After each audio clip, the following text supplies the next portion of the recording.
are going to talk about some E3 games that are going to be available for people to play at E3. I was at E3 Judges Week a couple of weeks ago and got some hands-on time, and so we can talk about some of these right now.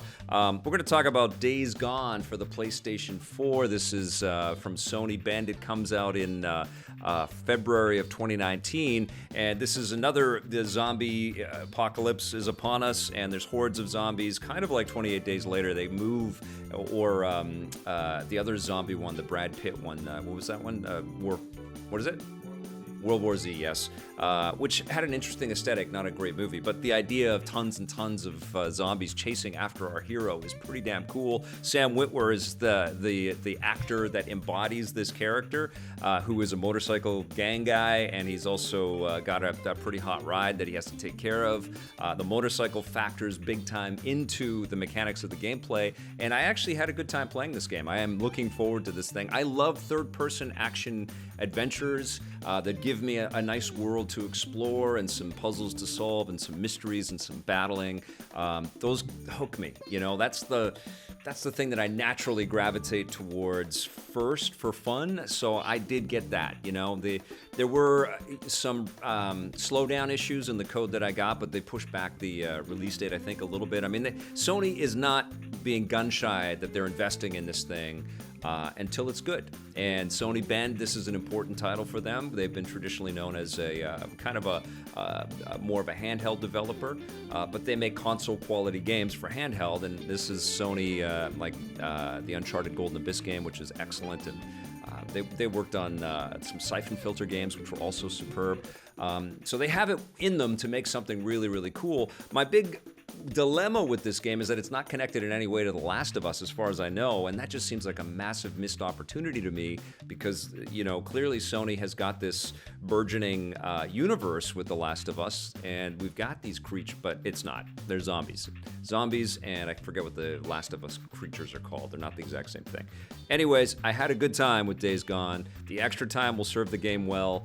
I got it in an official word that Sam Witwer's concerns about how long the process was taking was all planned from Sony Bend because they know how Sony works.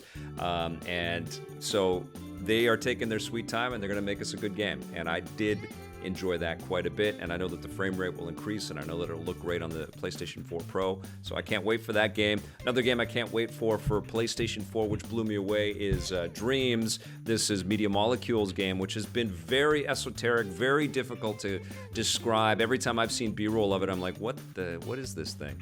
And really what it is, it's like a playable video game sort of competitor to the Unreal Engine or Unity, but from Media Molecule's kind of accessible, toy-like, plushy, malleable kind of perspective. And so you can build anything you really want to in this game, and there will be gameplay that kind of shows you that. I like their Little Big Planet work, and like Tearaway.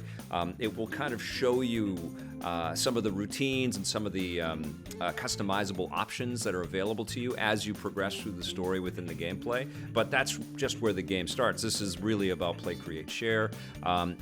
What's new this time is that it's like a full 3D experience. So you can make, you know, racing games, you can make 3D shooters, you can make 2D shooters, you can make 3D platform games, you can make the most difficult types of experiences that you can think of, fighting games, anything. And you can drill right down into composing music for this game. One of the things that excited me the most is that you can actually create a team of people to collaborate on different sections of this game in real time over the internet and essentially create a studio. This is a game that doesn't just give you the opportunity to build your own content. You can actually assemble a group to collaborate and build something together at the same time. And it's mind-boggling. I mean, it's a very difficult sort of key concept to present to people because it's so open-ended. And I know that a lot of busy people, and this goes to a lot of game reviewers like myself, who have to look at all of these different pieces of code coming in, and we're always reviewing new things. We don't have a lot of time to kind of create, but there are people that love to tinker and whittle and build their own stuff. And I know that Media Molecule is going to be going the extra mile to kind of reach out into the community, potentially working with game design schools and things like that around the world, and let people just go to town with this. And I cannot wait to see.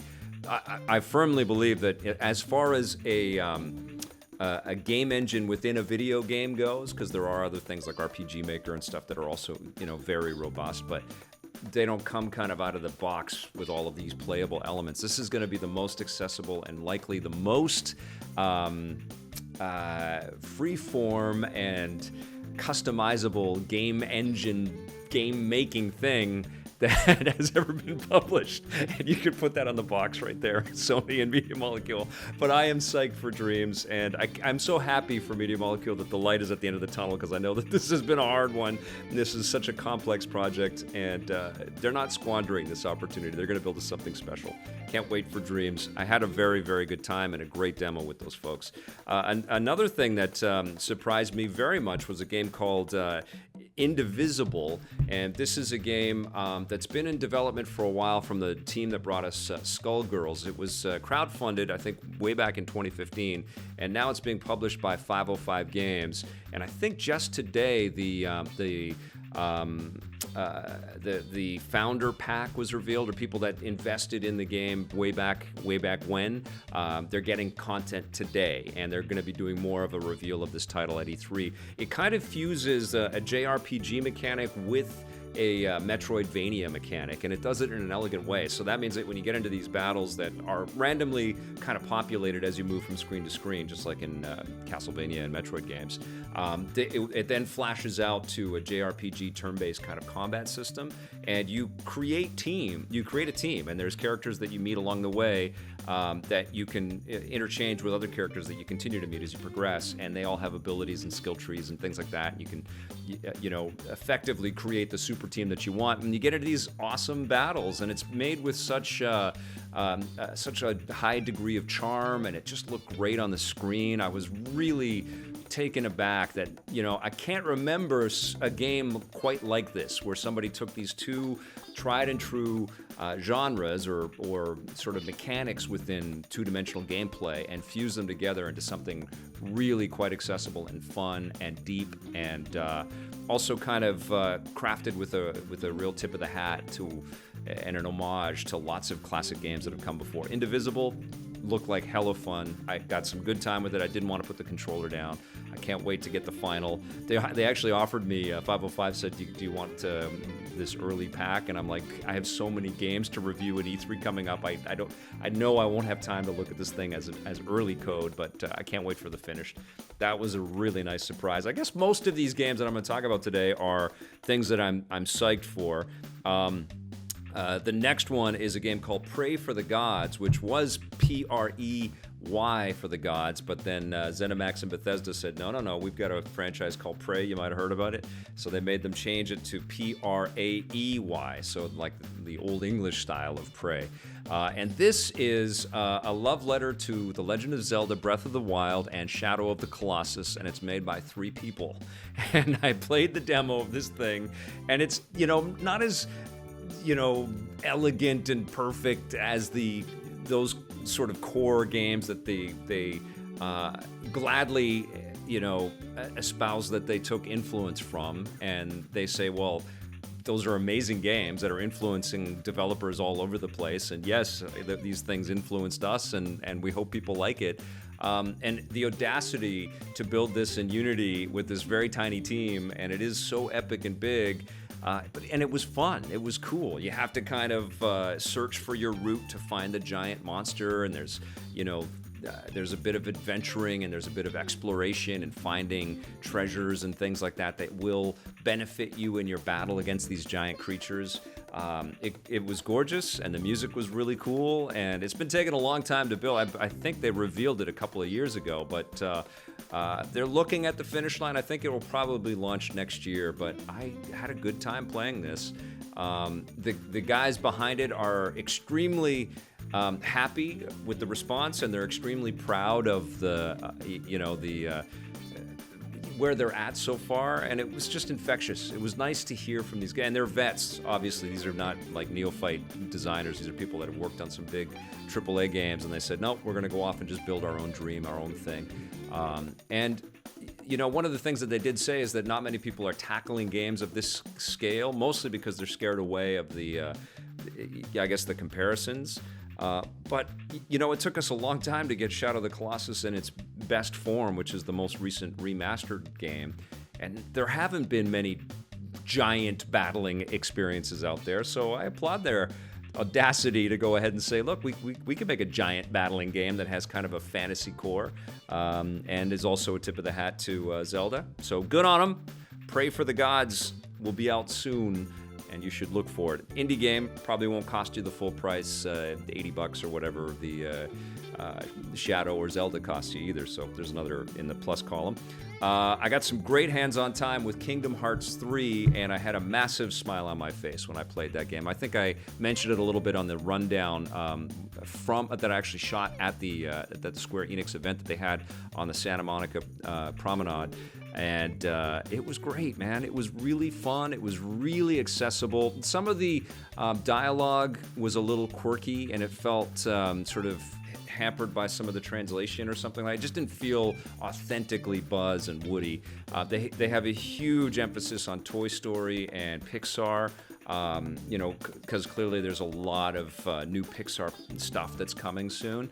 And the Toy Story level was just awesome. You're jumping into giant robots. You get a little cameo there from Wreck-It Ralph, and I was floored at how beautiful it was, how fun it was to play. Some of the gags and some of the interplay was really funny as well. I mean, the Toy Story team are incredulous and kind of freaked out by Mickey Mouse and his posse, and they're like, we don't want to hang with you. And then some of them chase after them and say, yeah, we're going to help. And then Buzz finally says, okay, I'll go and help you. Or no, I think it was Woody. Woody was the naysayer, the protector. And you know what? They got it. They got the charm of Disney, and they have the horsepower now, and they've got the years of development, because let's face it, we've been waiting forever for this one. So it's tuned, and it felt great. There was also this other battling a giant type of creature, which was fun, but it wasn't as... it didn't enamor me with the same quality as the Toy Story levels, where you're actually going through a shopping mall and you end up in a toy store and you battle all of these toys that have come to life. It was fun. Yeah, very, very excited for Kingdom Hearts 3. I think Disney fans and Pixar fans are going to freak for that. And the last game that I'm going to talk about, which I think there's just been some footage revealed not too long ago, is Team Sonic Racing. This is being developed in partnership by the Sonic team in Japan, and also Sumo, who built a Sonic and All-Stars Racing Transformed, which I love. And that game is dated. That game almost deserves a remaster, because they just released it for free on Xbox One, and you can download the 360 game and play it on your Xbox One, and I did. I wanted to check it out. But I love the ambition of that game, and I love the music remixes and stuff that they had across the entire Sega spectrum. I thought that was awesome.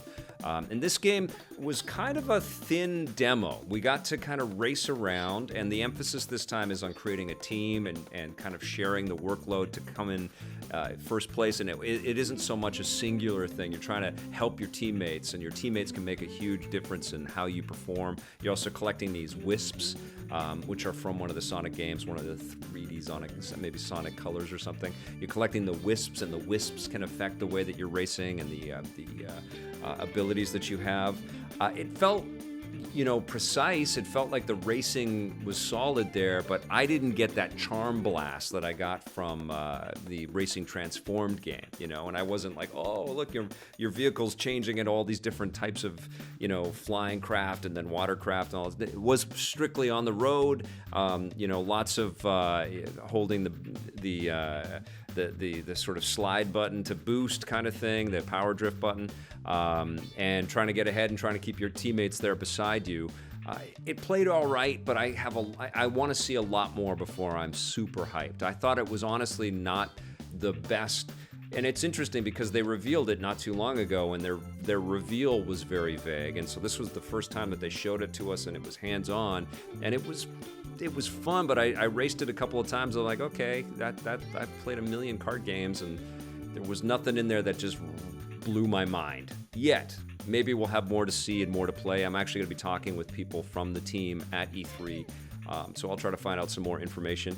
I am a fan of the Sega racing games, particularly the last one, so hopefully this one turns out good. But that's a nice little taster. We've got a lot more first impressions, and we've got a bunch of interviews, and Blake and I are going to be on the floor next week at E3 and tomorrow. Just a reminder, we're at EXP Bar and Restaurant on Pender Street in Vancouver, where we are going to be hosting the E3 press conferences along with who's ever in the establishment to join us. We'll have EPN t-shirts there that people can pick up. Price for these will be $25, and it has to be cash only because we're not a store. We don't have credit cards or anything like that. But if you come down to see us in downtown Vancouver, we cannot wait. And it's going to be a lot of fun. We're going to have the crowd behind us and on screen with us. And hopefully there'll be lots of reveals throughout the weekend that will have us all cheering.